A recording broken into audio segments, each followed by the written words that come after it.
Good afternoon, Cristo, and welcome to this interview. I'm very excited to have you. How are you doing?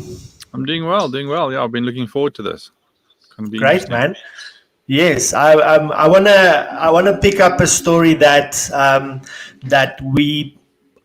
I got introduced to the story of your dad, like probably two months ago when I had my first official one-to-one or meeting with Aubrey. Which is your brother, and we were talking about the circles that we move in and how a lot of that is he's familiar with, especially with us both going to Rhema and being in the Rhema environment. And he started telling me about your dad. And so I did an interview with him because I think, I don't know how much of that story is being told, but I think that is definitely a story of legends, a story that coming up in Christianity and being involved in media, etc. I've never heard that story before. So that's why it was important for me to tell that. And it was an exciting interview that I did. And then the reason why I wanted to talk to you in this interview is because when I spoke to your brother, when he tells the story, there's a certain part that story ends. And then that story, yes, I wanna just pick up that story. So let me give you 2 points in time that we kind of looked at. The first one was Aubrey was, I think he was at a specific desk, and so he was at a desk, and there was literally a point in time, like a segue, where he stepped back and you stepped in. So let's just give the audience kind of a story again. Your dad, what I've learned of him is he is kind of the pioneer of the QWERTY board in South Africa. He kind of, if you've heard the previous interview, he went to Germany, he went and researched the technology, brought it to South Africa. And if you have a QWERTY board in your church, that's kind of where it came from. That's number one. And two as well, besides the fact that he initiated what was called, I think he called it demo services or something, where he brought a little bit of a charismatic feel to traditional services, especially in the NG churches, way back in the 80s. He was definitely, from what I've picked 70s. Up and heard, 70s. And he's definitely also a pioneer of sound and sound engineering, if you will, in South Africa. This is helping churches in our country just getting to the next level. And I would venture to say to production level. And when I'm talking about production level, I'm not talking about music production. I'm talking about the levels of working in stadiums and that kind of level of sound. And he started and brought it into Rhema, did a whole overhaul there, and obviously helped a lot of other churches in South Africa, did a couple overseas as well. So that's kind of just who George Hutton was. And then, so there's 2 points in history which I want you to tell the story and just pick it up for me. Is the day that Aubrey, your brother, stepped back and you kind of stepped into, which I would presume to say was essentially your purpose and calling, and for that season and that time.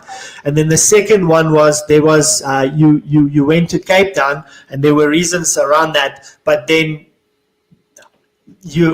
the last time that we spoke, and it wasn't obviously in an interview, you told me that there were circumstances that were created and you came back to Joburg out of Cape Town because of circumstances, and there was a lot of things involved there. So those are the two kind of stories that I want you to pick up the story for me there and carry on with it. So let's start with that day that Aubrey stepped back and you came to the front, because Aubrey told me in the interview he was not interested in sound at all. He was interested in the computer and the IT side of it. Yeah, I remember as a kid, being forced to stay after school. And Aubrey was, in those days, standard 3, I think it was, when he started on those Commodore computers doing some after-school classes. And we used to walk home alone, and I couldn't care less. The only time I played on that computer is when he programmed a game into it at home.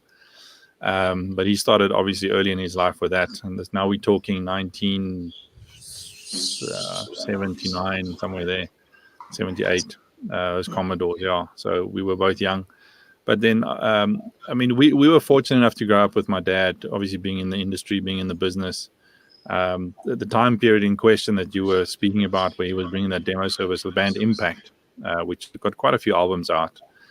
They established themselves in 1973, which is the year I was born, and disbanded in 1983. So the first 10 years of my life, pretty much every second weekend, literally on the bus, going from door to kerk, NG Kerk, AGS, you name it, different churches, which didn't have infrastructure. If they did have, they had maybe one or two column speakers, and the dominee or the pastor had a tower microphone to work with, which if the cops drove past and hit the key button, you'd hear them instead of the pastor. And then, so the whole system would pull in. My dad would set up that. Obviously, the whole band helps. And quite a few of my extended family was involved, my mom's cousins, all those people. So we, over the years, a lot of kids, and watching the setup and the breakdown and the setup and the breakdown, and we would just play, and then drive home again on the Friday, Sunday evening, because it would normally be a Sunday morning, and then week of school, and then we're back into it. So we got involved. We weren't really involved in that because we were very young, obviously. But then in 1983, 84, when my dad started he did the design for the Rama building, the original building, which was an EV1 system, which was a distributed four-way system. For those who care, we'll go into that, which is quite high technology in those days. 5,000 seat auditorium. He was consulting with the architectural company, acoustic company in the UK to get some with the designs, and working with the acoustic, the architects on getting the system right. I mean, they sent back a list of about 50 things that had to change, which obviously is impossible, but quite a few was implemented to help with the audio. They put the sound system in, and then obviously my dad closed his business and went full-time and into Rama, because obviously that kind of production was the first mega church in the country. Wow. In Africa, essentially. I mean, a 5,000 people church at that point in time, 1983, people thought Pastor Ray McCauley was, off his rockers, never going to have people in there. And the first services were held with no carpets, plastic chairs. I think it was an Easter weekend, 1984. Wow.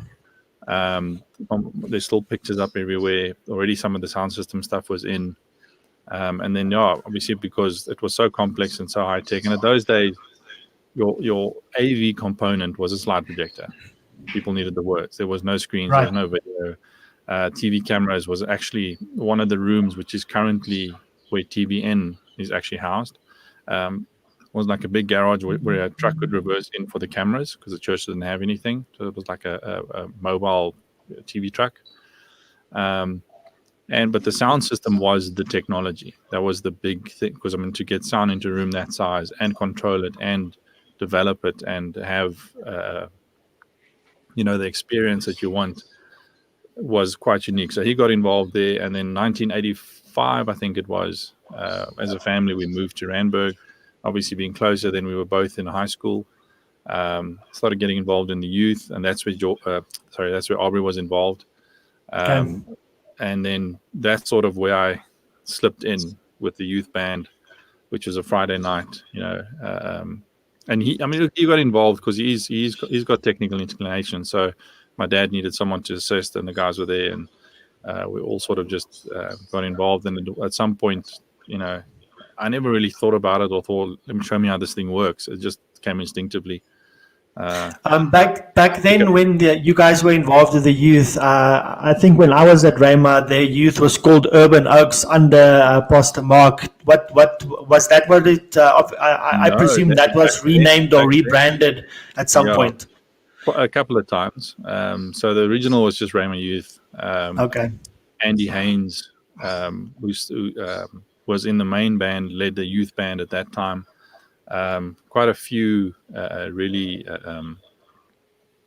people that I'm still in contact with today, that were in the music, or now in the music industry in some way or shape.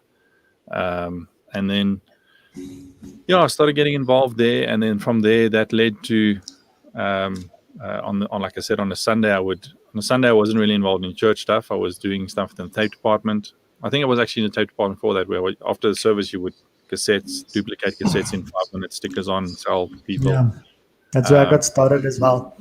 yeah, so I did that. I did that in the holidays, and then once I started in the youth, I started working Sunday mornings in the children's church, just running around all by myself. A microphone here, DI there. There wasn't a lot of technical, because it was mostly kindergarten. Wasn't really Right. children's church. I mean, there's ministry happening, but they weren't using technology, so it Right. was quite easy for me to run around. I remember there was a guy that volunteered. His name was Douglas. Had a big beard, a little bit older than me. He used to help me run around as well, and between me and him, we sort of did the whole thing. And then from that, I did that for till I was about 14, 15.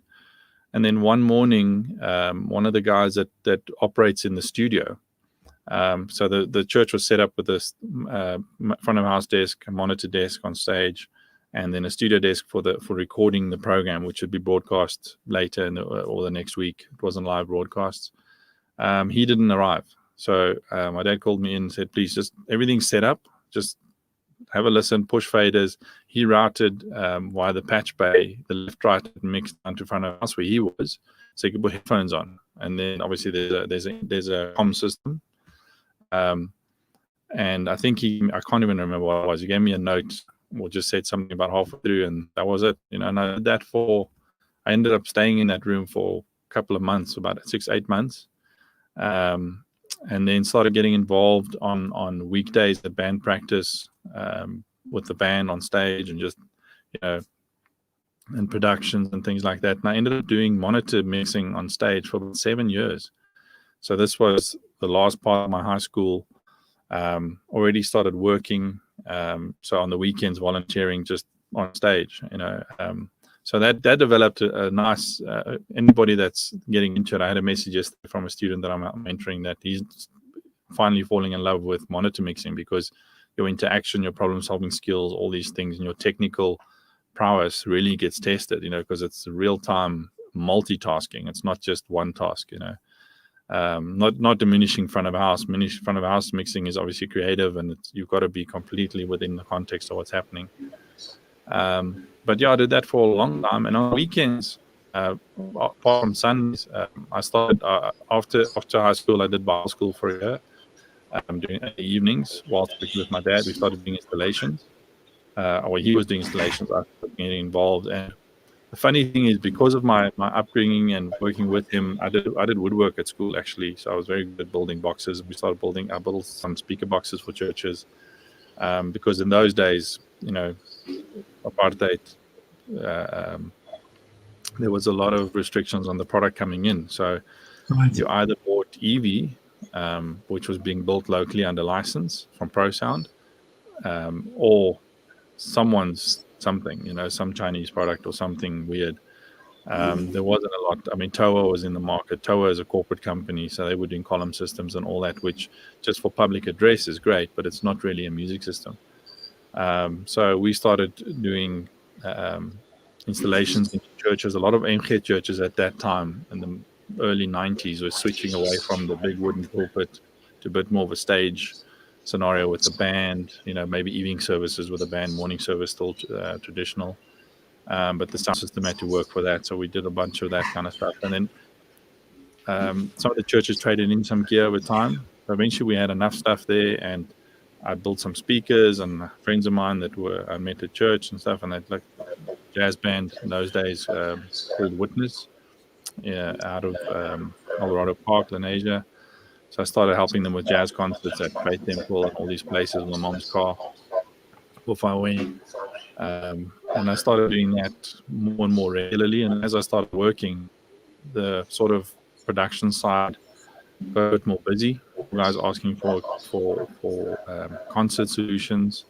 So at some point, I got to the point where I had to sort of schedule where I can't be at church anymore.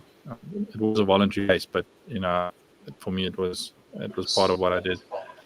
Every now and again, I wouldn't be able to make it because I would have been either out of town or doing something else.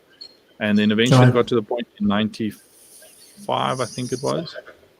I actually went and I worked at Rayma full time for a year.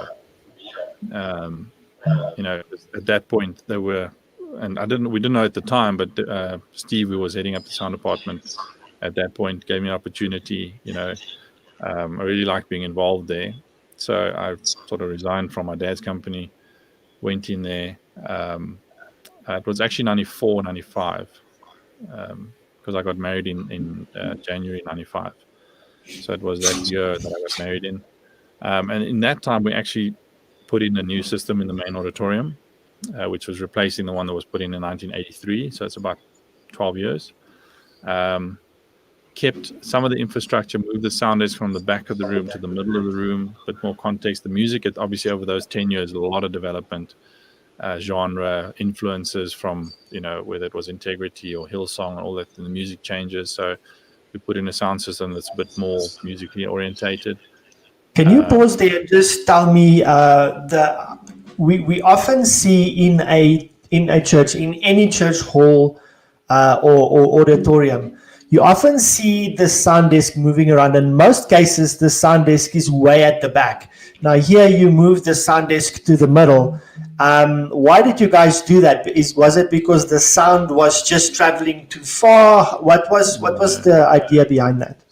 So the idea behind when it was put in originally, and again, this is just evolution within the industry and within the technology. There was a main system with a delay system. So the back 20 meters of the main auditorium in the ceiling had, I think it was 78 ceiling speakers, and big ones because it's quite high, so, which were flowing and filling the back of the room, because the main system couldn't throw 25, 30 meters as the max for clarity, and then you get to past what you call your critical distance, where the reverb in the room and the noise starts getting louder than what the direct sound is. So people are sitting at the back, you can hear, but you're concentrating, you get tired. So we solved that with a delay system, or my dad did, and he actually at the sound desk had a speaker right above him on its own control, which you could switch on and off. So you could switch it off, listen to what the room sounds like, switch it back on so it's in context, because otherwise you start getting too loud, because you're the furthest one in the room, and if you make it comfortable for you, you're killing people in the front. Right. But also, as the music changed and the demographic changed and people started singing and audiences get louder, if you're involved in the audience, your mix is more conducive to being contextual. So we moved down, not to the middle. We went about a third of the way down, so that when you're standing at the mixer, you're number one, ear height with the people around you. You're in the main system, and you're mixing more contextual. It's easier to control your volume, because if you're at the back and Pastor Ray's preaching, or any pastor's preaching in any room, if you're removed, so quite a few churches and school halls have got a little sound box, glass. Right. And you're alone in that room, so your ambient noise level is low. So the little bit of sound that comes in direct to you is enough, and you can hear what's happening. But mom and dad sitting down with the kids cuddling around, and there's a door and there's a draft and all that ambient level is higher, 3-4 dBs than what you're hearing. So for them, it's too soft. So you're disconnected. So we want to be within the listening field where the audience is. You want to sit where the people are. That's the thing. So obviously that was a big operation. It wasn't just something like we're going to move the box. There was, I presume, a lot of conversations that need to happen with the board and the management, etc. Because that box would also influence the people now that sit in the back. They're losing the view. And what were the things that you're considering there? So when we did that with Steve still around. The first question they ask is, how many chairs are we going to lose? So if you remember the old layout of the chairs, in that center triangle box, there was a passage for about 4 rows in the middle, 2 seats wide, because the rows were too long. So they sort of interrupted those rows. So we ended up taking out 9 chairs, I think it was. So we filled up the gap in front of it, and we took out to the side. And so the loss of chair was insignificant. So you don't lose any of the chairs in the back of that in terms of the view? No, there is an aisle. There was an aisle right behind us. As well as we didn't go up. We stayed on ground level. Remember, it's a raked floor, and we stayed on ground level. So if I stood up, I'm standing at the same height as anybody next to me. So it's not a visual. Obviously, technically, it's something like this big box in the middle now. Did you But from a sink? visual Did you sink it obstruction, into the ground so you guys have more space and whatever, or no, was it just that's a placed on concrete top? floor. That's a Okay. concrete floor. So only thing we did was, we know my dad wasn't obviously involved, and we were there when it built. I was there, just couldn't remember. I was too young. There was conduit run from the back control desk to under the stage at a slight angle. So we sort of estimate where that was, and we just went straight down through the concrete, and we were about six inches off to the left, so we went a bit right, and there we had a hole, so we interrupted the piping. So we got all the cabling, we got all the wiring. We didn't have to do anything other than make a hole in the ground. So that worked quite well. So technically, it wasn't a difficult move. It was more of an aesthetic move, but from a realistic outcomes perspective, a big influence on your ability to be contextual. Because now, if the volume is right for you, you're in the same noise as everybody else, whether it's singing, speaking, anything like that. And if the people start getting louder, you can get louder. If the people are softer, you can get softer. Whereas if you're isolated, you sort of tend to get a level, and you're either too loud or too soft because you're not in the same environment. Funny enough, this is quite a big issue in Lagos, where they've got this culture of building sound boxes in the back so they can lock them up. And they, in their designs, there's a specific room, that's where the tech goes, and that's where the sound goes. So what we've done there, as well as I've done a couple of installs there where you, in the room, try and get a couple of speakers in to give him that delay effect. So you tune them and you lock out the controls so that he can't make them louder or softer, because that's the reference that he had for the room. But their rooms, they're very big on mobile, so it's loud, it's very reflective. So even in that room, there's a lot of ambient noise. So, a lot of things to get away with there. But yeah, I mean, most churches at some point implemented that. Ancient churches, for example, the control was at the domini. Just in the pulpit, there was a little 3-channel mixer, and now Okay. we take a bench out the back because we needed to put a sound disc there. And again, it would normally be off a bench or something, and build a box that's lockable, keeping it safe, out of your touch. So that's probably a bigger adjustment than what we had at Rhema in your charismatic churches. These days now, if you go to Rhema now, you actually see a whole production suite in the middle. Right. So Yeah. we did that. I did the plans for that about 7 years ago, with the reason being, with everything that had developed, the guys controlling the screens, the guys controlling the streaming, the guys controlling the sound, the AV, lighting, all of that were all in different positions. So communication is an issue. You've got comms, but you just want, if you've got a show caller for a production or something, and to make the room a bit more modern day for other events coming in, we actually went from where the sound box was back a little bit. The front of the box is still the sound guy. So original, from our position, we went back about 2.5 meters. And then we did raise it up this time a little bit, purely for the sake of being able to stand instead of sit to mix. It just makes it a bit more easier to move around.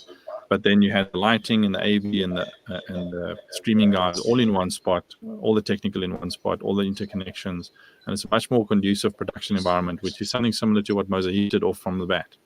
Mosaic, when they built, they were already, in that era. So I mean, churches grow, technology grows, and what happened is, if you go back to the 70s, 80s, there were concerts happening on the weekends, big sound systems, big sound control, whole touring environment. 80s, even early 90s, and then you had church. It was two completely different platforms, two completely different approaches. You would never find those guys volunteering in churches because it didn't work. It didn't crossbreed. Whereas middle 90s, when it started shifting because of the development of technology of projectors, control software, computers especially, obviously, the ability to now put the pastor's pictures up, cameras are cheaper, everything's cheaper. I mean, it's expensive, but it's cheaper. So churches could now start doing more interactive type delivery, and then and that's not stopped. I mean, now you've gone all the way through to green screen, and even with the app we're using now, I mean, this is not, this is something that would have been unheard of 10 years ago. but and the ability to look and sound the way that you do, and also wanting to stay and be contextual for the young generation. Music has evolved tremendously, and the style of music in churches has sort of almost now evolved at the same pace as what R&B and all that kind of stuff, and is growing some next to each other. So now you've got a lot of churches with professional musicians in them, guys that have trained that can play during the week. They're playing gigs, on the Sunday they're playing at church. Transferable skills. Same thing with the technicians. You've got guys running shows, coming on Sunday morning, volunteering at church, doing the lighting, so the production is higher, production value is higher. So now what was a disconnect in terms of applicable technology is now completely integrated. The church market across all denominations is technically as busy or as complicated, if not more, than some of the productions that are out there on the road, because obviously you're installing, so you can get a lot more technical. When we installed the current system that's in Rhema in 2013, we put the VTX line array in, we switched to a digital sound desk in front of house, and we put a MADI in called a direct out technology 16-way MADI port to manage everything. So the only analog cable in that whole system is the mic lead on stage. From there on, everything's digital, all the way to the amps. We ran an analog cable to the amps as a fallover, but everything is digital. Everything's clocked, monitored there. There's no splits, so all MADI splits to the studio, all directions, tie lines. And this is 2013. So at that point, the most complex system in the country. When they developed something like Sun Arena, they started doing some of the same stuff, but that's a lot later. Now we're 8 years down the line, and still if someone wants to come do a function at Rhema and you give them the rider, technically what's in the church, even if it's not something on their list, oh, that's fine. It's a high-end system. The whole mindset behind that tender was needs to be able to handle the church's growth, 10 to 15-year lifespan at least, and market relevant. In other words, if someone comes in, so at this point, anybody that's come in, the most common thing we change out, if not the only thing, is the sound desk.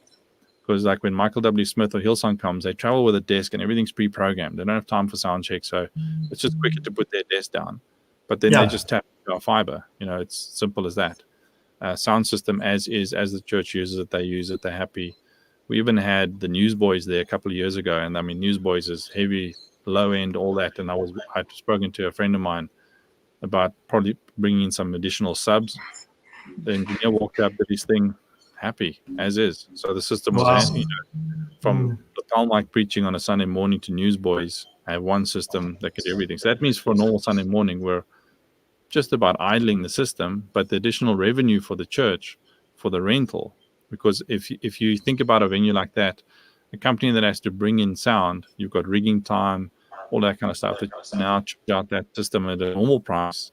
There's no rigging involved, there's no sign off, there's no setup, so your time is completely reduced. So you are actually cheaper than what someone else would be for that scenario. So that was the mindset behind that anyway. And from 2013 to now, the only thing we've done is changes on stage in terms of layout, musos, things like that. Technically, nothing's changed. I've rehung the system configuration-wise once or twice to try and optimize. But that's it. Yeah. So long story short. So that's kind of the working with your dad and the Rhema kind of bringing into that story. I want to move on to the next part of the story, is where we're not moving on to the company that your dad started, and then you coming back and kind of working from there. Before we get to that, I got a couple questions. Just I think that we can maybe help the audience with teaching points, etc. And one of the big things that I think people need to understand, or they understand the blessing behind that, is the concept of I'm serving my church. What does going back to when you guys were doing the band and the shows, etc., and you were mentioning something that I'm very fond of, is the setting up and the breaking down. and a lot of new churches as well, new church plants, and they go and rent the hall at the local school, or they rent the community hall, that kind of thing, and that's kind of what you have to do. And I think with especially a church goer in a congregation where they enter into the building, and then this big production and the show and the sound and all those kind of things, we don't really understand or appreciate that process of starting things from scratch and the setting up and the breaking down. How important is that in building your faith, building your appreciation for the ministry, building your character, etc.? Talk to us a little bit about that process and what that does. One of the most difficult things we found over the years at Rhema is the volunteer base is big, and a lot of people want to get involved, and they volunteer drive, a lot of hands go up. And the minute now, especially in old days, I say old days, when I go 95, we had lots of volunteers. Now the volunteer on the technical side is kids, 16 and under, because they love the technology. They want to get involved. They want to get their hand on the stuff. So we've got a lot of kids. So the children's church is thriving with like 25 volunteers within the children's church. Wow. In the main auditorium, not so much, because the guys are intimidated. Because in the past, you could put a guy there and sort of just push here and there. You don't have to do anything. Your requirement to understand what you're doing was a lot less. But I think in the main auditorium as well, there's, I think the reason why there's that fear, if you will, is because I've seen it before. If you mess up in the live service, then it's a big problem. Yeah, there's no pause button. The live is live. So the thing is, there's two things that happen. People want to volunteer, and you get two types of volunteers. The guy that want to be seen, want to get in there. And you spot them immediately, because when you give them a job, like, okay, pitch up next Sunday, you can help us get the batteries on a Sunday morning, which is a big thing, battery packs on the belt packs, the mics, all that. Check all the batteries are done, mics are clean, which means you're behind the scene, no one sees you, don't get to touch a sound desk. And the guy will maybe come and pitch once or twice, and then you won't see him again, because that's not what he wants to do. That's the testing really ground for your character as well. That's the kind of, you want to be here, do this first. And I think a lot of times people want to be involved in the big media stuff, but they don't understand everything is like that. The process to be involved in the significant, impactful stuff is doing the simple, dirty, stupid jobs to get there. So my story, for example, I started doing that from a young age, not knowing what I was doing or understanding the context of it. Obviously getting involved, helping with running cables, helping carrying stuff when I was old enough, doing this, and then, okay, well, let me go do this, let me go do that, and doing stuff which was seemingly no pressure, and it was often stuff that no one else wanted to do, and I was there, so I did it. And then when I got opportunities, I already understood a bit of the context of where you were in, and I think that's a big thing, and your ability to stand in a situation where you've got the understanding of what your responsibility is, because that's where it stops. If you're standing in front of a house, your responsibility is not to mix music. Your responsibility is not to look cool behind the desk, or to get paid. Your responsibility is to make sure that whatever's happening in that room is communicated to the people in the most appropriate way. If that means mixing softer than what you would like, or sticking to rules that were set out in terms of volume or even tone or anything like that, or don't touch the EQ on that, or don't do this, don't do that. There's reasons behind that. If you want to know the reason, ask the reason. Don't rebel. Yeah. And the only way you get to that position is if you understand the bigger picture of what the scenario is. And I think that's something that comes quickly. I think it's about positioning as well, because, and it's like this in life, in business, everywhere. Sometimes you've got to serve someone or an organization and do those what we would think are insignificant things. Because when the opportunities open up for the bigger things, then you are in the position to be next in line, or that you are considered, because you've shown yourself faithful in that environment already. So one of my dad's mottos, which I use, and I tell everybody, it says every time before I say it, was if you're not working yourself out of a job, you're doing something wrong. So Right. if you break that down, that's a whole hour of discussion. But the basics is, if you're not teaching, if you're not empowering, if you're not mentoring someone to take over what you're doing so that you can move on to the next, two things are happening. You're selfish. You're not a leader. You're not growing. You can't lead if you're not growing. And Wow. you're a bottle cap. You're stopping everybody from going further. So, Sure. and I've lived by that. I have no problem stepping aside. I've got guys doing stuff that I get the credit for sometimes, and it's them. And I'm like, and it's something I got. I love one of John Maxwell's. I think it's in his 21 Laws of Leadership. It's one of his older teachings. He says, when things are going right, look out the window. Find someone to give a compliment to. When things are going wrong, look in the mirror.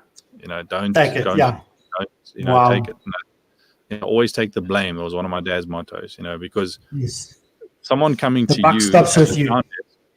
Yeah, but it's a bit further than that. Someone comes to you as a sound guy, the buck doesn't stop with you, but your communication to that person determines their outcome for the day. So if Tani comes and she says it's too loud or I can't hear, and what I'll do if I'm sitting at the sound desk, I'll obviously make sure that I pay them attention and don't shrug them off.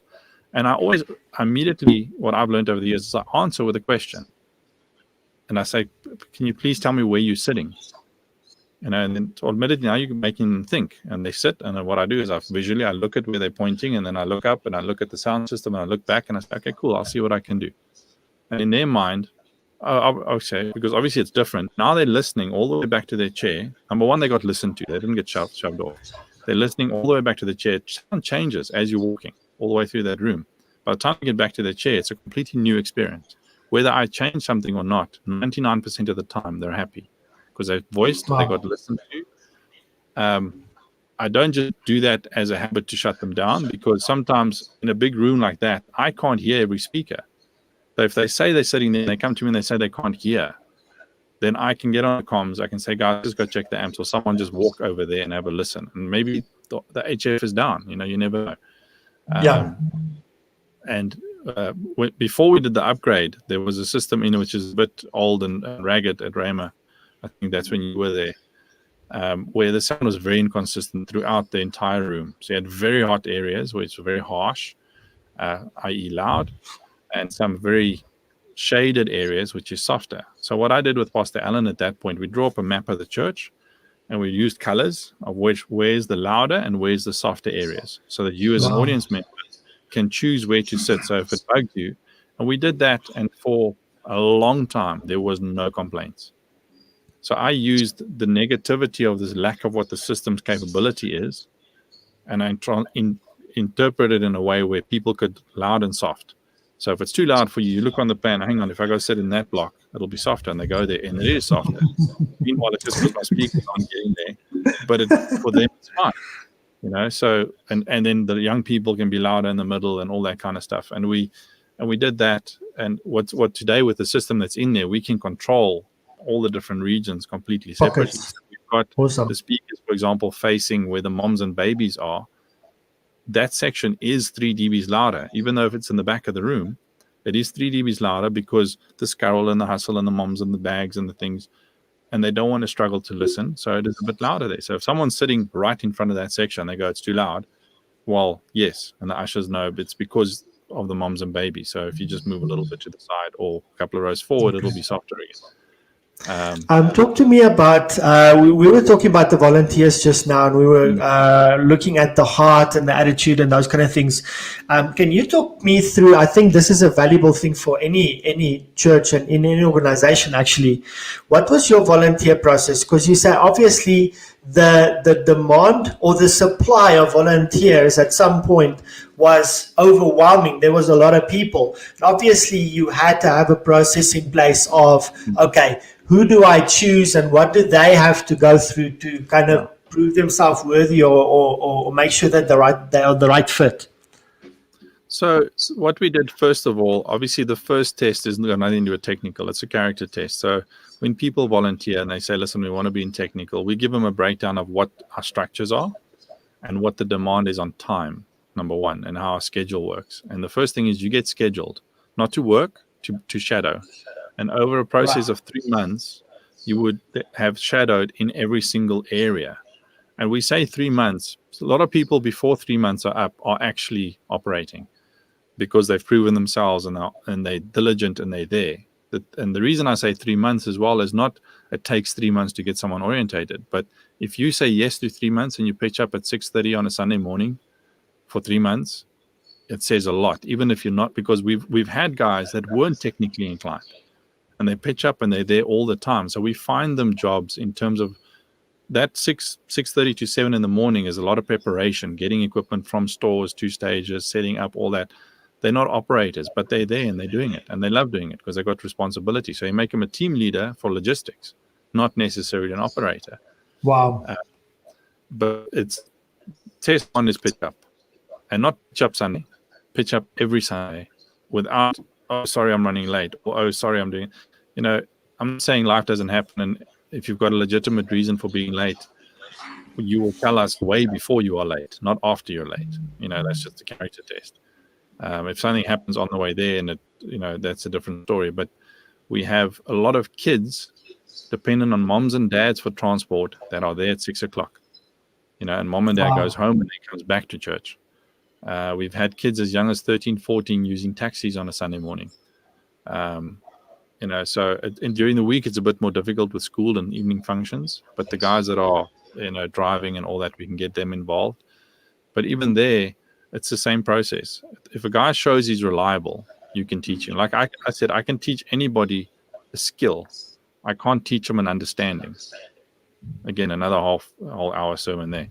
But if your contextual awareness and understanding of what it is that I'm asking you to do, not how to do it, is there. The how to is the easiest part on the planet. I can take a guy that's not technically inclined at all, put him behind the most complicated sound desk that's set up already, and say, look, if you do this, that makes this louder, push your buttons and make it sound nice. Everyone goes, oh, let me try that. And then take it next step. And before long, you can have a guy operating. He doesn't necessarily understand all the technology. So I can teach that. But the problem is that guy is going to, I can't make it on Sunday, or, it's boring now. Because it does get boring quickly because it's repetitive, especially in churches. There's a lot of repetitiveness. Right. And a lot of divas. If your attitude is not right and your perspective is not right, your first problem you're going to have is not the people in the sound team. It's the people on the stage, whether it's the pastor, the music, the singer, the drummer, the saxophonist, whoever it is, because they're going to say something in a way that you take offense. And if you take offense... Let's pause there for a moment, Cristo. I have a question I wrote down here for you, and that is, let's talk about the relationship between the sound desk and the stage or the pastor. That is a very, very complex but important thing. What is your experience like in terms of navigating that? So it only becomes complex when there's no relationship. Okay, so having said that, when there's relationship, number one is you're communicating not just about one thing, about a lot of things. Not often, if you're a volunteer in a church, the only thing you've got in common is the fact that you're the technical guy on the stage. So it's difficult to build a relationship, especially in bigger churches, which is why if a pastor is standing at a sound desk and there's a technical issue and he looks up and he doesn't know that person over there, he gets tense and things panic, and then during the week there's phone calls and all that kind of stuff. So there needs to be a trust factor. So one of the things we've done over the years, if the guy that's at front of house, yes, you're technical skilled, yes, you can mix, yes, you can do a lot of stuff, but can you communicate? Do you have the guts to take the blame?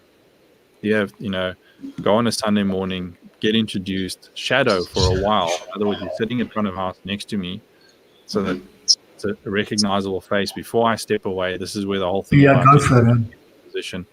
Introduce, communicate. He's very well aware. And then and what I've done in the past, I used to go to Pastor Ray on a Sunday morning and say, listen, so-and-so's on the desk this morning. I'm here, but he's been doing it for the last couple of weeks with me next to him. He's ready, but nothing will happen. And then nothing happens, and in 6 months' time, something will happen, but then there's a continuity of relationship there. So The music one also gets just as complicated, and then them and us thing is something that is, what's the word for it? Cultivated. So how do you break that down, that them and us? Because that is a big problem. Yeah, so them and us stems originally and purely from, in my opinion, insecurities from either your technical skill or their musical skill or perception. So what happens then is the minute that happens is a trust thing, and then you cultivate, and then instead of talking to me, you're talking to the drummer. And I see that because I'm watching you. You know, if you're a new singer on a stage and you join the band now and you're busy singing and the sound guy is standing with a buddy next to him and he's not, which happens a lot these days, stupidly. It's with his phone or the Facebook, and then two of you off and you look up and I've just done a bum note. And I know I've done a bum note and you guys are laughing at me. You're not laughing, it's perspective. You know, so your responsibility and your maturity in a position that you hold to understand that, you know, and when I'm doing front of house in a sensitive area, I'll often ask someone who's shadowing me, don't stand next to me, stand on the side so that the people know that I'm focused on you. And ask me questions. I'm not going to look at you, I'm looking at them. You know, for the young guys, I would put a big white tape on the desk and I say, look up. Every time you look up, you know, don't look at them. The desk is, it's like driving a car. Eventually, don't look at the gear lever and the clutch. You know it's there. You need to know what you're doing, but you're looking and you're focusing on the outcome, which is what's in front of you. And the ability, if a band member is doing something and looks at you and he doesn't have to get your attention, you know how much that calms them down, especially if you have monitors on the stage. If something goes wrong and I look to the side and the guy's already looking at me, you know, and often already there because he sees I'm struggling with something, that's the key. That's the tentative. It's being in the situation. It's being taking up of your responsibilities. I like what you're referencing there, which is the non-verbal communication. I've seen teams be really so in unity and in tune that the pastor or someone on the stage would literally just look up, maybe make an expression or eyes the different way, and the guy in the sound desk know exactly what to do. So I've seen that. So it becomes like a well-oiled machine. They don't communicate with words or etc. That's amazing. Relationship based, and that doesn't get developed on a Sunday. That gets developed during the week at the rehearsals. Amazing. So when I do workshops, for example, at churches, no matter what the thing is, and if I do a bespoke workshop at a church, they ask me to come around. I'll normally say at about 8 o'clock in the morning, we'll start, get all the technical guys, and get the band in at 12. And they go, why do you want the band? And I'll say, no, well, we need to make it relatable. And then I'll spend the morning getting to know the guys. They show me around the system. There's always one guy that knows everything that's just shut off, that doesn't want to talk to me. That's fine. It's his playhouse.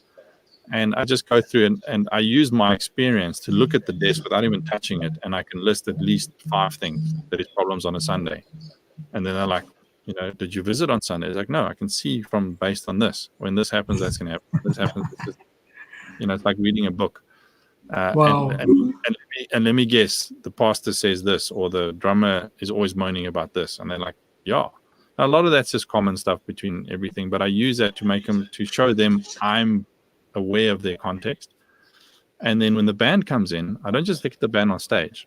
I then get everybody on stage, and there will always be a them and us and a mistrust, because when the band gets there and I'm separated, you'll always find a muser that'll come to me and say, I hope you taught these guys something. You know, or, you know, these guys knew nothing. And that, again, this is like I'm smiling because there's that disconnect. There's them and us. And then I start talking. I normally do about a 20-minute talk on perspective, because the same thing that moaning about the sound guys, which I'll do out in the open, is happening on stage between the vocalist and the drummer and the bassist and the piano. And, you know, there's so much different perspectives and people don't understand the perspective. So they take offense quickly and they make bubbles quickly, and they talk and they Skinner is a killer. So you know, also in my teams, I'm like, gossiping is a non-negotiable. You don't do that, and that could actually get you kicked out of my team. Exactly. So you stand with the band. I can stand on the stage like I did with the sound desk. I stand on the stage and I can say, okay, you guys are struggling with this, you guys are struggling with that, this is that, just based on the layout and the technical, and bring perspective to the whole thing, you know. And the more they communicate, the more they understand. Then we run through a sound check, and I give them a bit of methodology on how to run a sound check properly and quickly and effectively, what to do, what not to do. Most church bands tend to the pastors ask them to do a new song, so they practice it the whole week.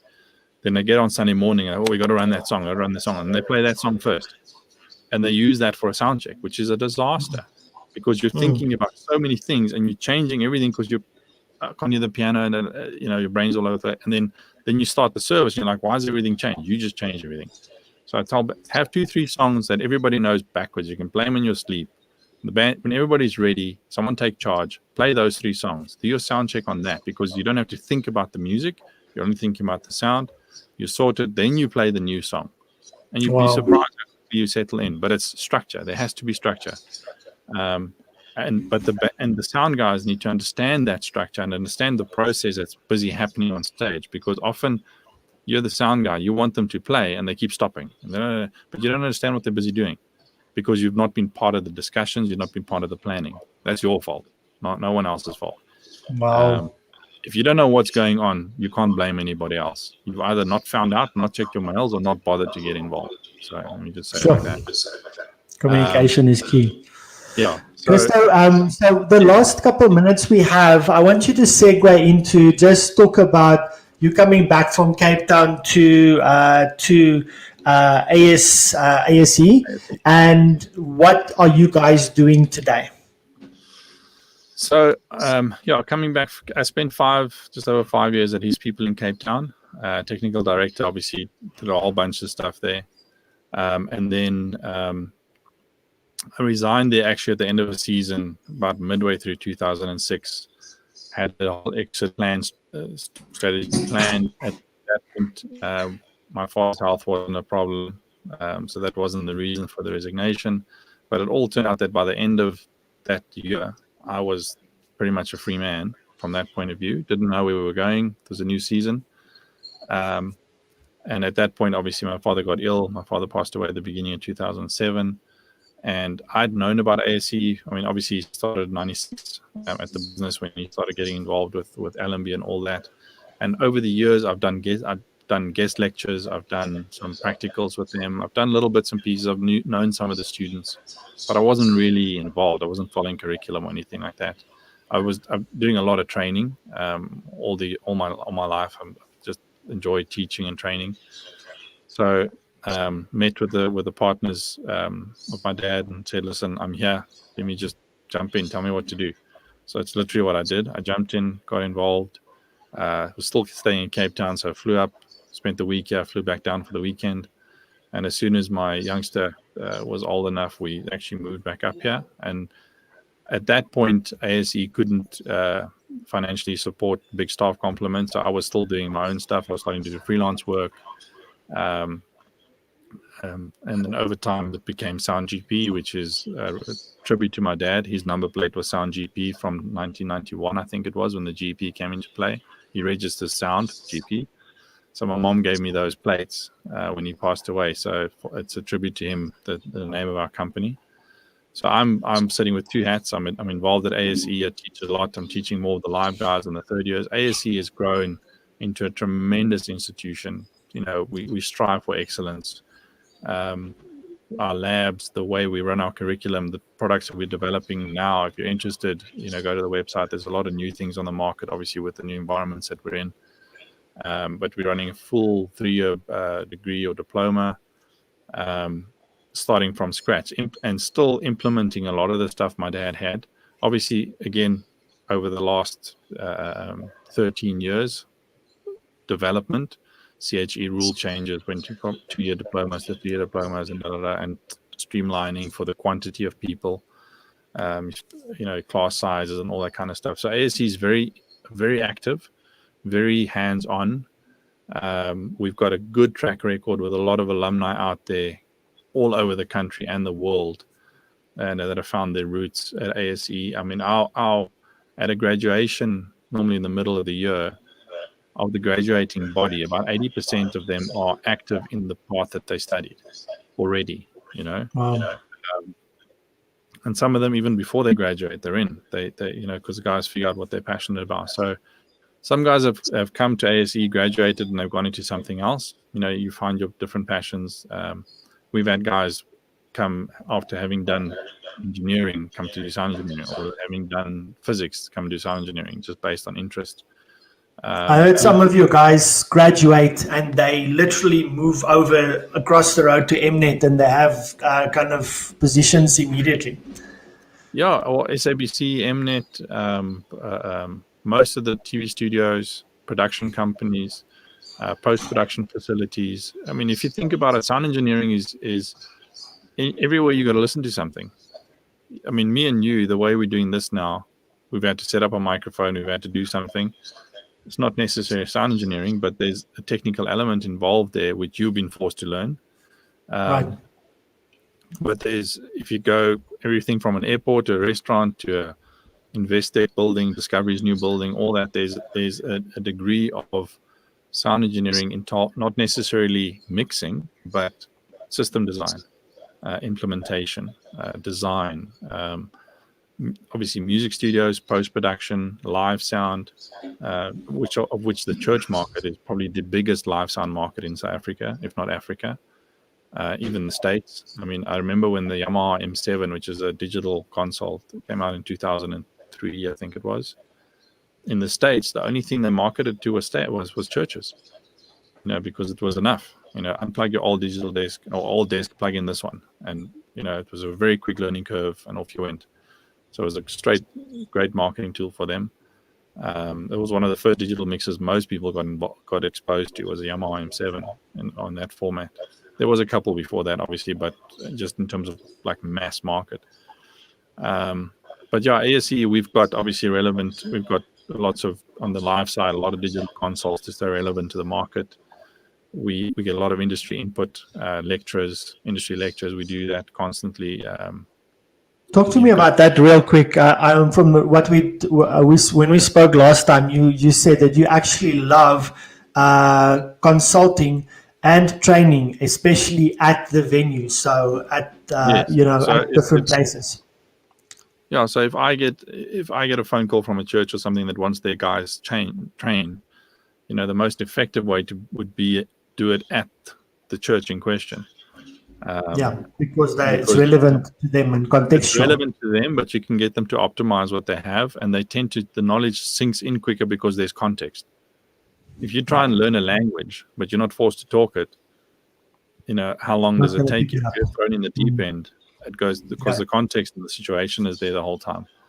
I mean, I've been to all over the world, spent 12 days in Japan, and by the end of it, I could say quite a few things in Japanese, which I can't remember it now anymore because context is gone. But there's not even English signs on the wall. Everything's Japanese. Same thing in South America. Krista, you've also got a show on YouTube. I think it's called Talk GP. Tell us a little bit about that and what are you doing there? So Talk GP, I started in lockdown, obviously, as most people do.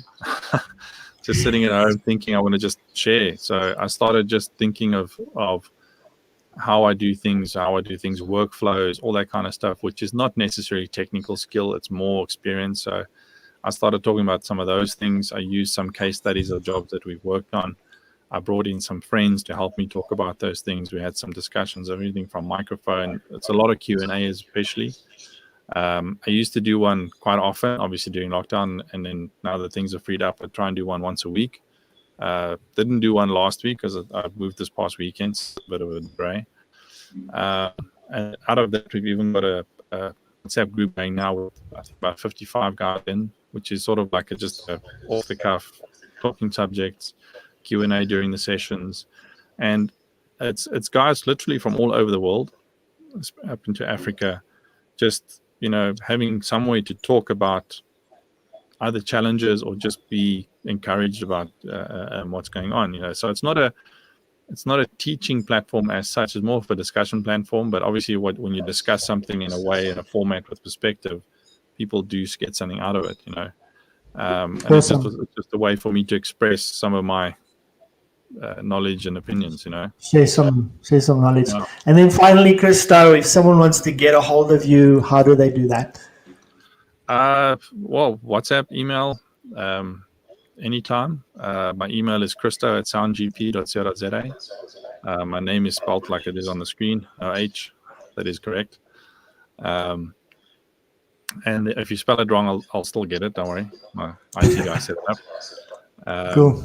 And then my phone number, 082 499 1791. Just WhatsApp Awesome. is the quickest and the easiest. I'm always on WhatsApp. And yeah, just check us out on YouTube. Like you said, Talk GP. See what we've been doing. And, and I've got quite a few young guys that I mentor, and not like an ongoing day-to-day thing, just touching base, asking questions. I can't not answer questions in a supportive way. It's just not how Awesome. I am. Yeah. So if anybody's, even if I often have people that phone for opinions or insight into something from a church perspective, and I just, instead of me getting involved trying to sell them something, because I'm not a distributor of any kind, I make sure that they end up with the right people, that they'll get the bang for their buck and they don't get hustled, and if you're not sure, just let me just look at it for you. I'll help you like that as well. Awesome. Thank you so much, Cristo, for your time. Pleasure, I really, really appreciate it. I think it's been extremely valuable, especially when we got the last slide and we started talking about your experience in working in this environment. And especially, I think for me, the most valuable part is the interaction between the different departments, the communication, and the development of the person in this environment. So I appreciate it, and I want to thank you. Cool. Anytime. Okay. Cheers. Thank you, Cristo. Bye.